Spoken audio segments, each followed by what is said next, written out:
Hello friends, स्वागत करता हूं आप सभी का वी गुरु इंस्टीट्यूट चैनल पर। मैं विवेक कुमार। तो फ्रेंड्स, आज की इस वीडियो में हम सीटेट 2019 दिसंबर के प्रीवियस ईयर क्वेश्चन को डिस्कस करेंगे।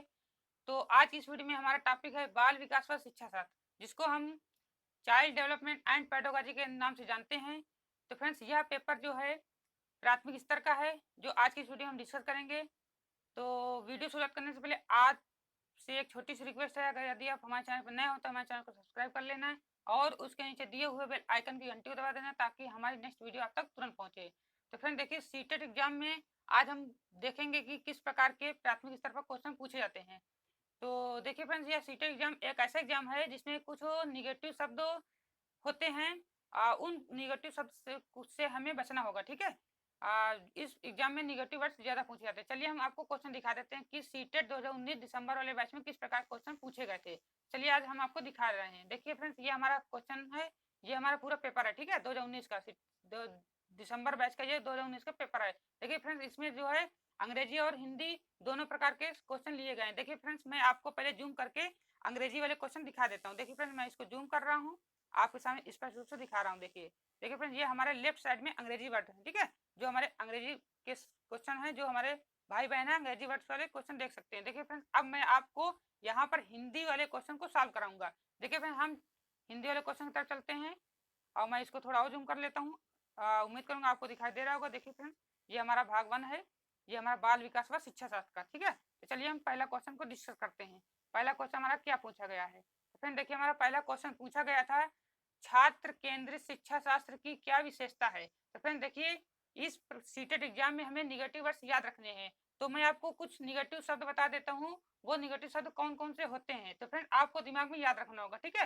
देखिए फ्रेंड, जैसे हमें कोई भी किसी भी क्वेश्चन में केवल शब्द दिख जाए, ठीक है, मात्र हो गया, ही, सिर्फ, रटना, याद करना, कंठस्थ करना, दंडित करना, सजा देना, बोझ या फिर हतोत्साहित करना। तो फ्रेंड इस प्रकार के हमें कोई भी निगेटिव वर्ड, निगेटिव शब्द जो है ऑप्शन में दिख जाए तो हमें उस ऑप्शन को कट कर देना, ठीक है। वो ऑप्शन हमारे पूरी तरह से गलत होगा, उसको हम सीटेट जो है गलत मानता है, क्योंकि इसमें जो निगेटिव वर्ड सदैव गलत ही होते हैं, ठीक है फ्रेंड्स। और अब आपके संबंध में सवाल उठ रहे होंगे कि सर पॉजिटिव शब्द कौन कौन होते हैं, जो हमारे पॉजिटिव वर्ड्स होते हैं। तो फ्रेंड देखिए, मैं आपको पॉजिटिव वर्ड्स बता देता हूँ। पॉजिटिव वर्ड्स वो होंगे जो जैसे हमारे बालक के प्रति, मतलब कि बालक के प्रति ही क्वेश्चन को पूछा जाए, ठीक है। जैसे हमारे बालक के प्रति जैसे सर्वांगीण विकास करना हो गया, करके सीखना हो गया, और प्रोत्साहित करना बालक को, यानी लगाव और जिज्ञासा उसके यानी रुचि के प्रति जो है, उसके अनुभव के प्रति जो है उसको दर्शाया जाए। तो इस प्रकार के हमारे वर्ड्स क्या होते हैं, पॉजिटिव वर्ड्स कहलाते हैं। तो फिर चलिए हम पहले क्वेश्चन का ऑप्शन देख लेते हैं। पहले क्वेश्चन हमारा कह रहा था, छात्र केंद्रित शिक्षा शास्त्र की क्या विशेषता है। तो फ्रेंड देखिए, इसके पहला ऑप्शन जो है, पहला ऑप्शन कह रहा है यंत्रवत याद करना। दूसरा ऑप्शन है योग्यता के आधार पर विद्यार्थियों को नामांकित करना तथा वर्गीकरण करना। तीसरा ऑप्शन है केवल पाठ्य पुस्तकों पर निर्भर होना। चौथा ऑप्शन है बच्चों के अनुभवों को प्रमुखता देना। तो फ्रेंड्स, आई होप आप सभी लोग इस क्वेश्चन का जो है आंसर निकाल लेंगे सही पूर्वक। तो फ्रेंड देखिए, इसमें आपको साफ साफ दिखाई दे रहा है कि पहला ऑप्शन हमारा क्या कह रहा है, पहला ऑप्शन कह रहा है याद करना। तो अभी आपको याद करने पे बल नहीं देना है। तो फ्रेंड्स, ये हमारा पहला ऑप्शन क्या हो जाएगा, गलत हो जाएगा पूरी तरह, ठीक है। इसी प्रकार दूसरा ऑप्शन भी क्या कह रहा है, योग्यता के आधार पर। तो फ्रेंड्स, ये भी हमारा क्वेश्चन गलत होगा। और तीसरा ऑप्शन कह रहा है केवल। तो फ्रेंड्स, मैंने बताया ना, अभी किसी भी ऑप्शन में केवल शब्द दिख जाए तो वो ऑप्शन क्या होते हैं, सदैव गलत होते हैं। और मात्र शब्द भी दिख जाए, इस प्रकार कई भी अभी मैंने आपको शब्द बताया है। तो फ्रेंड्स, इस प्रकार चौथा ऑप्शन देखते हैं। चौथा ऑप्शन कह रहा है हमारा बच्चों के अनुभवों को प्रमुखता देना। तो फ्रेंड्स, ये हमारा ऑप्शन सत्य है, ठीक है। तो ये हमारा पहला क्वेश्चन का हमारा ऑप्शन नंबर सही होगा, ऑप्शन नंबर 4। तो फ्रेंड्स देखिए, इसमें इस पेपर में जो ऑप्शन लगे हुए, तो आपको उन ऑप्शन को नहीं देखना, ठीक है। क्योंकि इस पेपर में जो ऑप्शन लगे हुए, जो टिक है ऑप्शन में, वो कुछ ऑप्शन के जो टिक सही है, कुछ गलत है, ठीक है। तो जो जो मैं यहाँ पर टिक करके दूंगा आपको, वही ऑप्शन को आपको याद रखना होगा। तो चलिए फ्रेंड्स, इस प्रकार क्वेश्चन नंबर 1 का ऑप्शन नंबर 4 सही होगा, ठीक है। चलते हैं फ्रेंड क्वेश्चन नंबर 2 की तरफ। क्वेश्चन नंबर 2 क्या कह रहा है फ्रेंड, हमें इसमें जो टिक लगे हुए उन पर नहीं जाना है, ठीक है, क्योंकि कुछ टिक सही लगे हैं, कुछ टिक गलत लगे हुए हैं।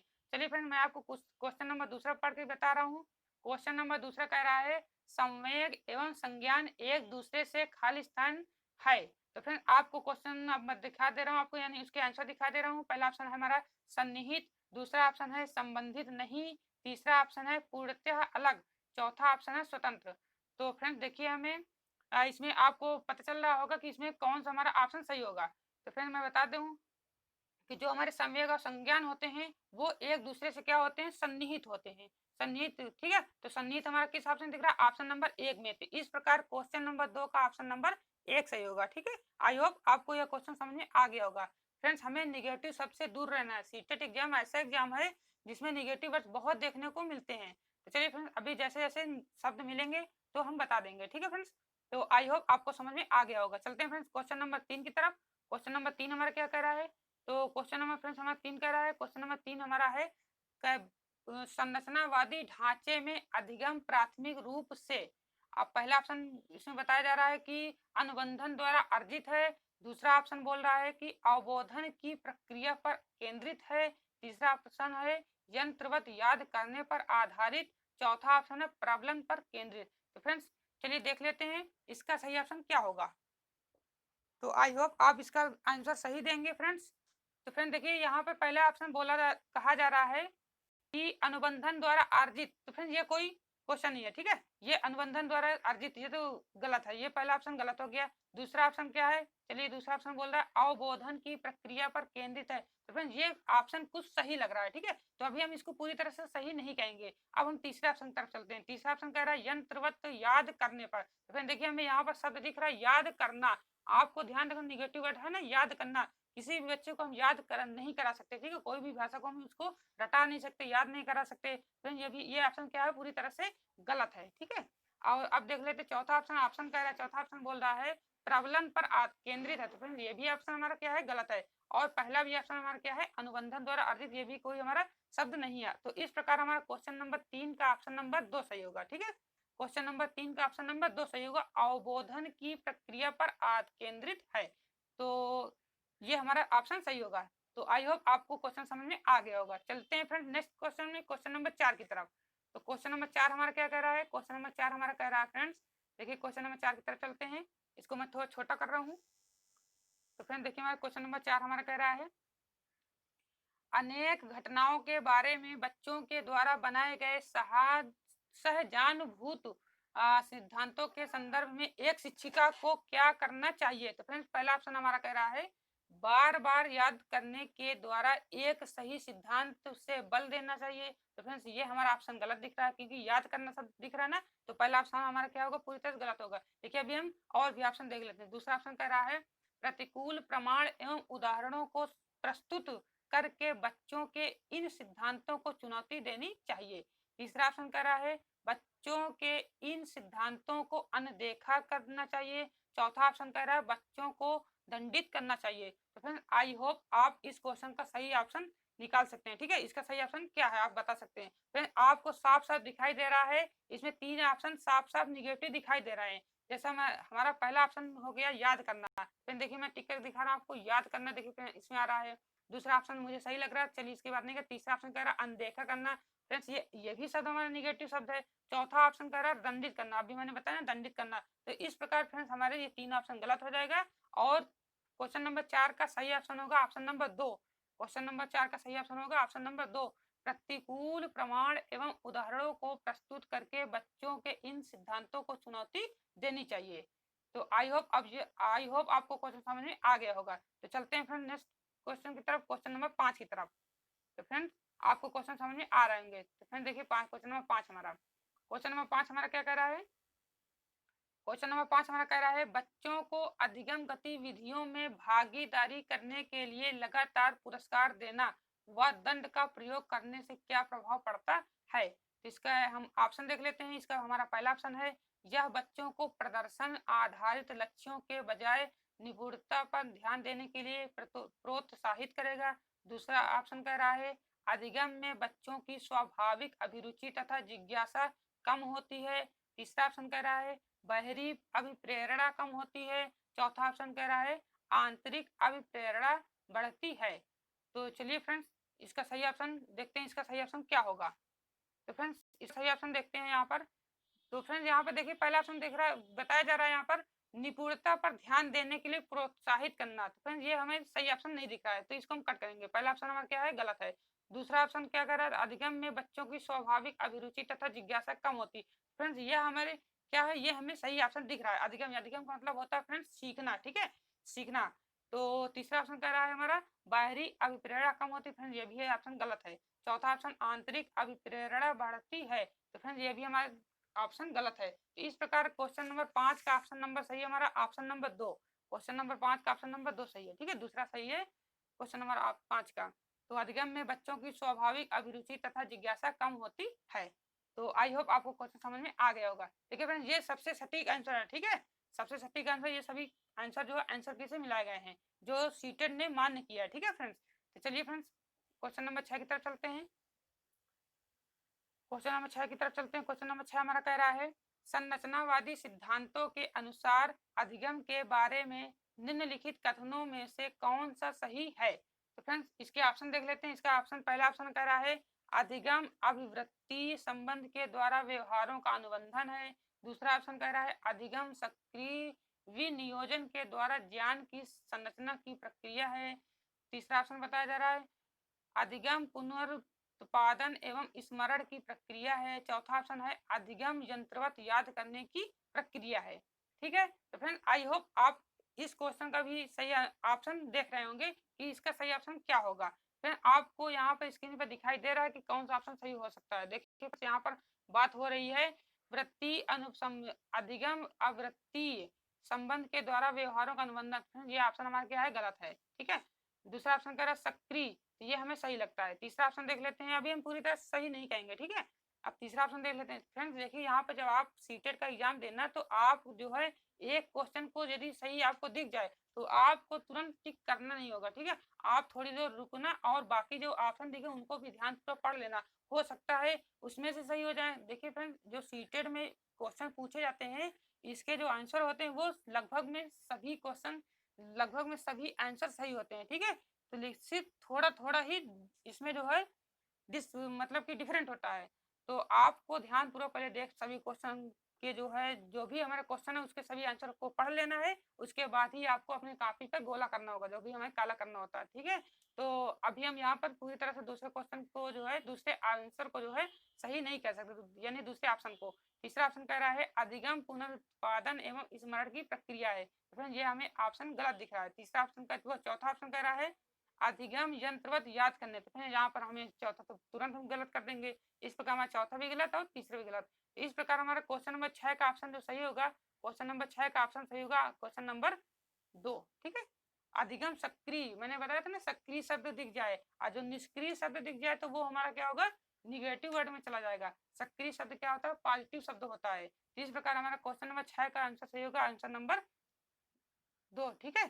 चलते हैं फ्रेंड नेक्स्ट क्वेश्चन की तरफ। आई होप आपको समझ में आ गया होगा। क्वेश्चन नंबर 7 की तरफ चलते हैं फ्रेंड। क्वेश्चन नंबर 7 हमारा कह रहा है विद्यार्थियों को स्पष्ट उदाहरण एवं गैर उदाहरण देने के क्या परिणाम हैं। इसके ऑप्शन देख लेते हैं। इसका पहला ऑप्शन है यह अवधारणाओं की समझ,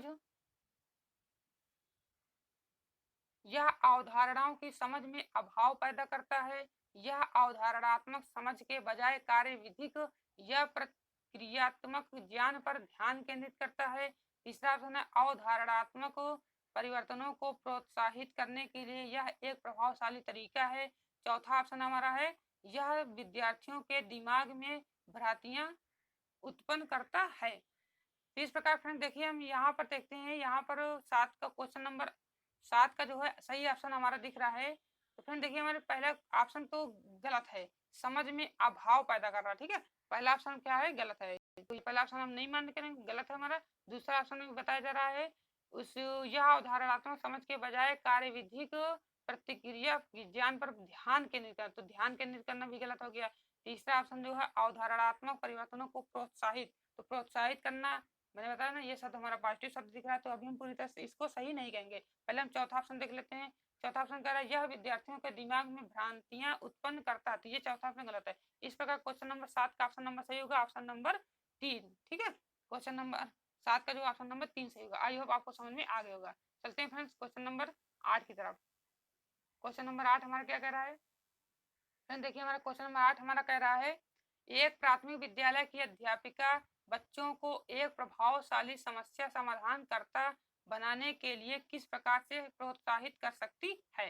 तो चलिए इसके हम ऑप्शन देख लेते हैं। फ्रेंड देखिए पहले हम इसको थोड़ा छोटा करते हैं क्योंकि इसके ऑप्शन थोड़ा नीचे जा रहे हैं। देखिए फ्रेंड अब यहाँ पे देखिए, अब यहाँ पे पहला ऑप्शन इसका बताया जा रहा है, गलत उत्तरों को अस्वीकार करके एवं दंडित करके। तो फ्रेंड ये पहला ऑप्शन बिल्कुल गलत है। दूसरा ऑप्शन है, क्योंकि दंडित शब्द आ गया ना तो इसको हम तुरंत गलत कर देंगे। दूसरा ऑप्शन कह रहा है, बच्चों को साहजानुभूत अनुमान लगाने के लिए प्रोत्साहित करके तथा उसी पर आधारित विचार मंथन करके। तो ये हमें सही दिख रहा है, अभी हम सही नहीं कहेंगे, ठीक है।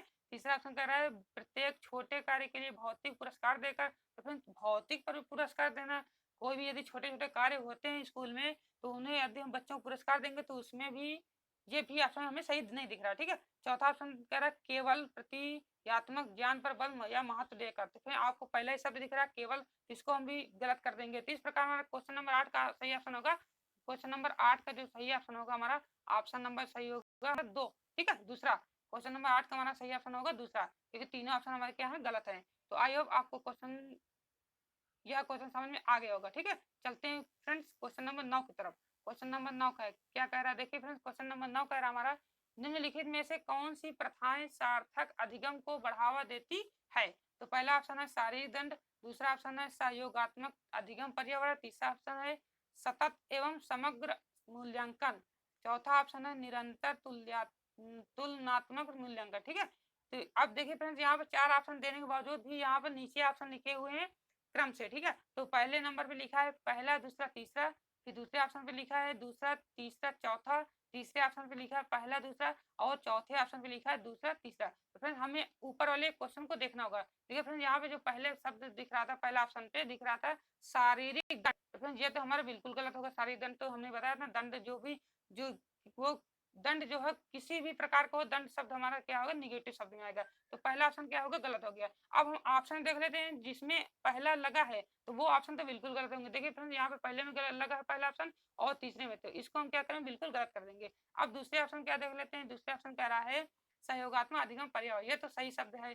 तीसरा ऑप्शन कह रहा है सतत एवं समग्र मूल्यांकन, तो ये भी सही शब्द लग रहा है। चौथा ऑप्शन कह रहा है तुलना करना, तो फिर मैंने बताया था तुलना करना भी शब्द होता है। अब यहाँ पे तुलना शब्द आ गया, ठीक है। ये भी हमारा क्या होता है, निगेटिव वर्ड होता है। तो हमें बच्चों में तुलना नहीं करना है, हमें बच्चों को क्या करना है, उनकी जो है रुचि के अनुसार हमें उनको पढ़ाना है और उनको जो है समझाना है, ठीक है। उनकी जो भी क्षमता है उनकी रुचि के अनुसार, तो हमें किसी बच्चे को जो है एक दूसरे तुलना नहीं करना है। तो इस प्रकार में जो है क्या है, चौथा ऑप्शन भी क्या होगा, इसमें गलत होगा। तो इस प्रकार में कौन कौन सा ऑप्शन दिख रहा है सही, दूसरा और तीसरा। तो दूसरा और तीसरा हमारे किस ऑप्शन दिख रहा है, ऑप्शन नंबर 4 में। इस प्रकार हमारा क्वेश्चन नंबर 9 का सही ऑप्शन क्या होगा, ऑप्शन नंबर 4। तो आई होप आपको समझ में आ गया होगा। तो चलते हैं फ्रेंड्स क्वेश्चन नंबर 10 की तरफ। देखिए फ्रेंड्स ये एकदम आपको सही आंसर मिल रहा है, ठीक है। आपको ध्यानपूर्वक पढ़ना होगा। इसी प्रकार के जो है क्वेश्चन सीटेट में पूछे जाते हैं। यह पेपर जो है सीटेट 2019 दिसंबर बैच का है, आप लोग देख सकते हैं, ठीक है। उसी से मैं यहाँ पर आपको क्वेश्चन दिखा रहा हूँ जो अभी एग्जाम हाल ही में हुआ दिसंबर में, ठीक है। तो आप चाहें तो किसी भी बच्चे से या किसी भी दोस्त जो भी आपका कोई भी दिया हो घर में या कोई भी आपका दोस्त हो, तो आप लोग उनसे पेपर लेकर देख भी सकते हैं कि इसी प्रकार इसी टाइप का क्वेश्चन आया था, ठीक है। हाँ यही टाइप का पेपर था। चलते हैं फ्रेंड्स क्वेश्चन नंबर 10 की तरफ। क्वेश्चन नंबर 10 कह रहा है, शिक्षक बच्चों की जटिल अवधारणाओं की समझ को किस प्रकार सहज कर सकते हैं। तो पहला ऑप्शन कह रहा है बार बार यांत्रिक अभ्यास के द्वारा, दूसरा ऑप्शन कह रहा है अन्वेषण एवं परिचर्चा के लिए अवसर उपलब्ध करके, तीसरा ऑप्शन कह रहा है एक व्याख्यान दे करके, चौथा ऑप्शन कह रहा है प्रतियोगितात्मक अवसरों की व्यवस्था करके, ठीक है। प्रतियोगितात्मक अवसरों की व्यवस्था करके। तो फ्रेंड्स हमें देखना है यहाँ पर कौन सा ऑप्शन सही होगा। देखिए फ्रेंड्स आपको मैं एक चीज ये भी बता दे रहा हूँ, ये इसमें जो है आपको जो है बहुत ध्यान पूर्वक देखना होगा ऑप्शन को, क्योंकि इसमें जो है लगभग में चारों ऑप्शन सही होते हैं, ठीक है।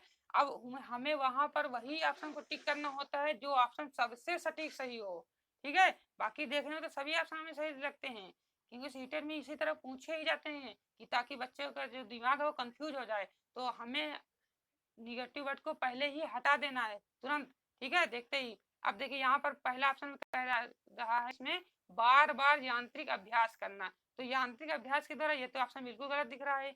अन्वेषण एवं परिचर्चा के लिए अवसर, देखिए फ्रेंड अवसर शब्द यदि आ जाए किसी भी ऑप्शन में तो अवसर भी शब्द जो है कहीं ना कहीं यानी कि पॉजिटिव शब्द में आता है, ठीक है। अवसर शब्द भी हमारा कहीं ना कहीं पॉजिटिव शब्द में माना जाता है। अभी हम पूरी तरह से इसको सही नहीं कहेंगे। तीसरा शब्द कह रहा है व्याख्यान देना, तो फ्रेंड्स यहाँ व्याख्यान देना शब्द क्या है, गलत है, ठीक है, ये हमारा निगेटिव शब्द माना जाता है।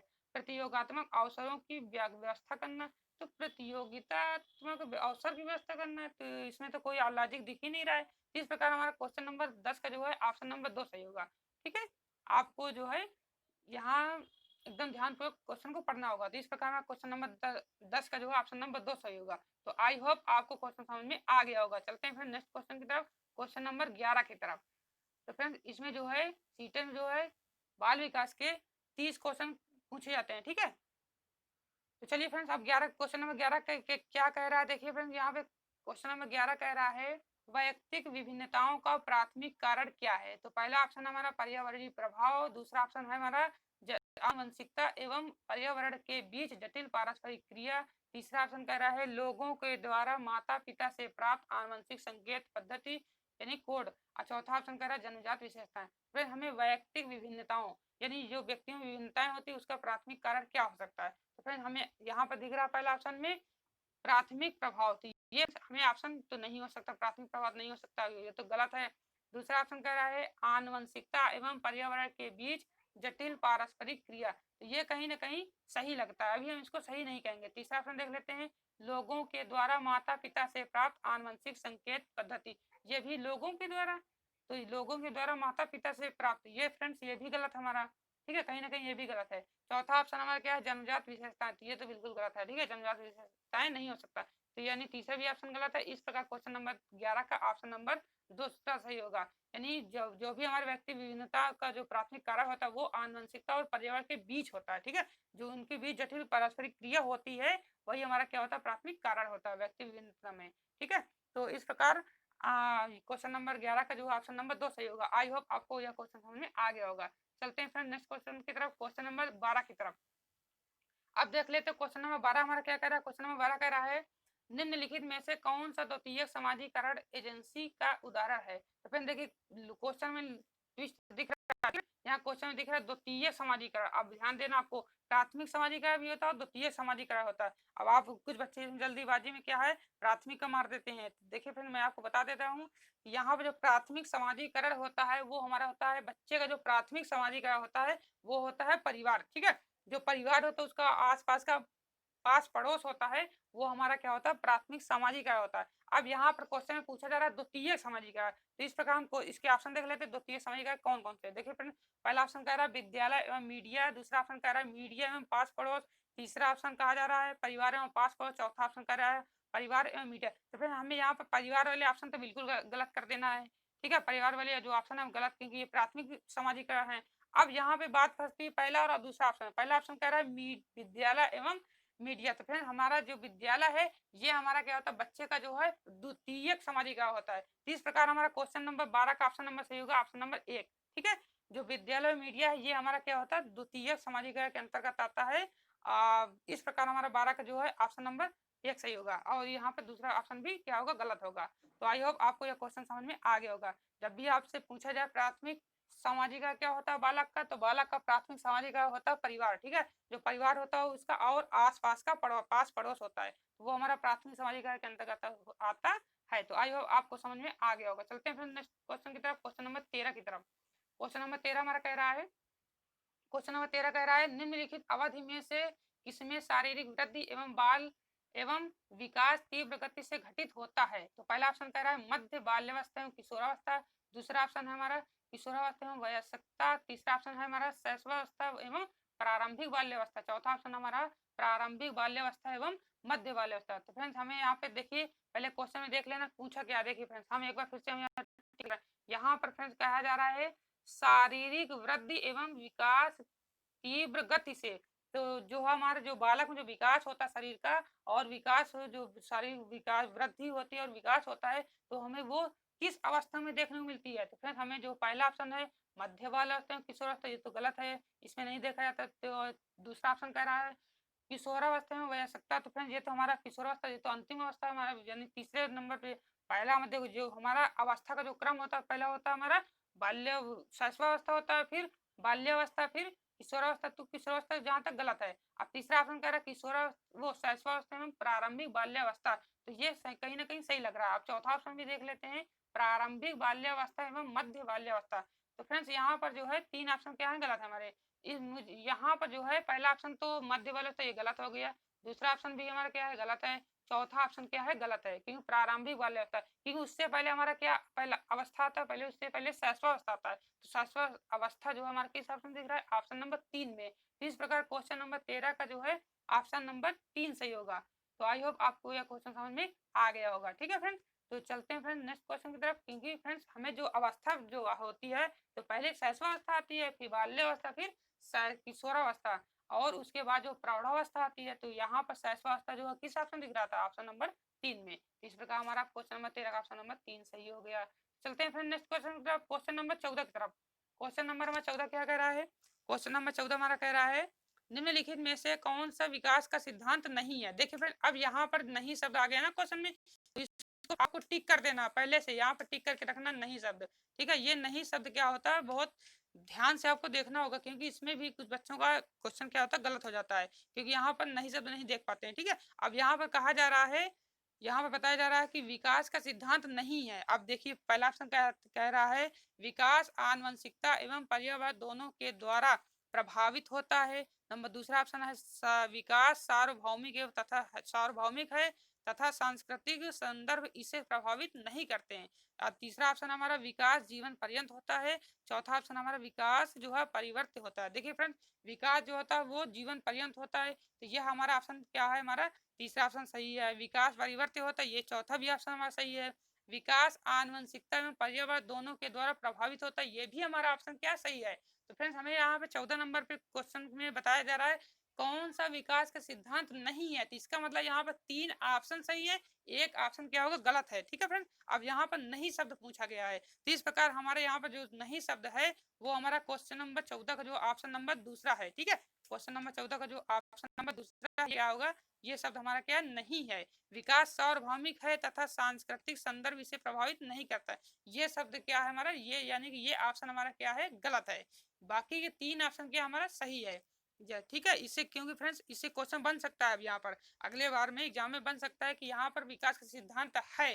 ठीक है, अगर इस प्रकार शब्द आ जाए तो ये तीनों ऑप्शन क्या होंगे हमारे सही होंगे। इसमें से कोई भी ऑप्शन यदि वो दे देगा तो ये ऑप्शन सही होंगे। अब यहाँ पर पूछा जा रहा था कि नहीं सही कौन सा विकास का सिद्धांत नहीं है, इस प्रकार हमने क्वेश्चन नंबर 14 का दूसरा ऑप्शन क्या किए गलत किए। ठीक है, इस प्रकार क्वेश्चन नंबर 14 का जो है दूसरा ऑप्शन सही होगा। आई होप आपको यह क्वेश्चन समझ में आ गया होगा। तो फ्रेंड्स इसमें 30 क्वेश्चन आते हैं। ठीक है, बाल विकास में 30 क्वेश्चन देखने को मिलते हैं, वहाँ पर सभी लगभग सभी के जो है 30 क्वेश्चन होते हैं। तो फ्रेंड्स आज की इस वीडियो में बस इतने 14 क्वेश्चन लिए गए हैं। अब इसका पार्ट 2 वीडियो लाएंगे, अब उस से लेकर 30 तक के क्वेश्चन को डिस्कस करेंगे, क्योंकि वीडियो ज्यादा लंबी हो रही है इसलिए मैंने इसके जो है 2 पार्ट बनाया हुआ है। ठीक है, तो इसके अगली वीडियो भी लाऊंगा पार्ट 2 का, तो उसमें जो है 16 से 30 तक के क्वेश्चन होंगे। तो अब आपको क्या करना है, उम्मीद करता हूँ आपको यह वीडियो पसंद आई होगी। तो फ्रेंड आप सबसे पहले इस वीडियो को ज्यादा से ज्यादा लाइक कीजिए और अपने दोस्तों तक शेयर कीजिए। ठीक है, आपको क्या करना, बस कुछ नहीं करना, आपको जो है वीडियो को लाइक है, दोस्तों तक क्या करना शेयर करना है और हमारे चैनल को सब्सक्राइब करना है। ठीक है, बस हमें आपको 3 काम करना है बस। तो आई होप या आपको वीडियो पसंद आई होगी। तो फ्रेंड्स आपको यदि कोई भी डाउट हो तो आप नीचे वीडियो के नीचे कमेंट जरूर करना। ठीक है, कमेंट बॉक्स में जो भी आपको सीटेट से रिलेटेड जो भी आपको कुछ पूछना हो तो आप वीडियो के नीचे कमेंट जरूर करें। ठीक है, तो इस प्रकार यह जो है सीटेट का दिसंबर 2019 का बैच पेपर था, यह प्राथमिक स्तर का। ठीक है, इसके बाद ये जैसे प्राथमिक स्तर का पेपर समाप्त होगा मैं फिर जूनियर स्तर का भी पेपर लेकर आऊंगा। तो आई होप यह आपको काफी मजेदार सेशन रहा होगा। तो आप इस वीडियो को ध्यानपूर्वक पढ़ना। ठीक है, ये सभी प्रीवियस ईयर के क्वेश्चन थे, यही क्वेश्चन पेपर जो है सेम आया था। ठीक है, उसी को मैं यहाँ पर आपको सामने दिखाया हूँ। ठीक है, तो आप लोगों को क्या करना है, यदि वीडियो समझ में ना आई हो तो आप इस वीडियो को दोबारा देख लेना। लेकिन हाँ फ्रेंड्स, आप इस वीडियो को ज़्यादा से ज़्यादा शेयर जरूर कर दें। ठीक है, जो भी आपके दोस्त हों उन तक यह वीडियो पहुंचा देना और हमारे चैनल को सब्सक्राइब कर लेना, ताकि हमारा जो हमारी जो नेक्स्ट वीडियो होगी वो आप तक तुरंत पहुंच जाए। क्योंकि इसका जो अभी पार्ट 2 लाना है, उस पार्ट 2 में क्या होगा 16 से 30 तक के क्वेश्चन होंगे। ठीक है, क्योंकि 30 क्वेश्चन पूछे जाते हैं, हमने यहाँ पर इस वीडियो में जो है 1 से 14 तक को डिस्कस किया है।